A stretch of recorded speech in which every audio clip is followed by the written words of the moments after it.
பிரவீன், கடலூர் மாவட்டம் சிதம்பரம் அடுத்த கோலாம்பாண்டி கிராமத்தில் கடந்த ஆண்டு ஜூன் மாதம் 19 இந்த சம்பவமான நடைபெற்றது.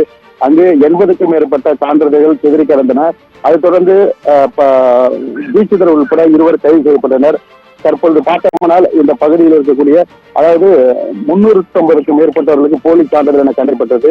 குறிப்பாக சொல்ல திருச்சியைச் சேர்ந்த தெய்வபாண்டியன் அதாவது போலி மருத்துவர், அவரை கைது செய்தார். அவர்தான் 350க்கும் மேற்பட்டவர்களுக்கு சான்றிதழ் வழங்கியிருக்கிறார். அவர் கொடுத்த தகவல் பிரகாரம் தற்பொழுது 350 சான்றிதழ் போலியாக தெரிய வந்திருக்கிறது. அதன் ஒரு பகுதியாக கடலூர் மாவட்ட சிபிசிஐடி அலுவலகத்தில் இருக்கக்கூடிய அதாவது சிபிசிஐடி காவல் ஆய்வாளர் பாலமுருகன் தற்போது விசாரணை நடைபெற்று வருகிறது. குறிப்பாக சொல்ல போனால் 350 சான்றிதழ்கள் தற்போது இன்று 20 பேருக்கு சம்மன் வழங்கப்பட்டு அவர்களிடம் தற்போது விசாரணை நடைபெற்று வருகிறது. பிரவீன், என்பவரை போலீசார் கைது செய்திருக்கிறார்கள். 350 பேருக்கு இதுபோன்று போலீஸ் சான்றிதழ் கொடுக்கப்பட்டிருப்பதும் தற்போது முதற்கட்டமாக 20க்கும் மேற்பட்டவர்களுக்கு விசாரணைக்கு ஆஜராக சம்மன் அனுப்பப்பட்டிருக்கிறது. கூடுதல் தகவலுக்கு நன்றி பார்த்தசாரதி.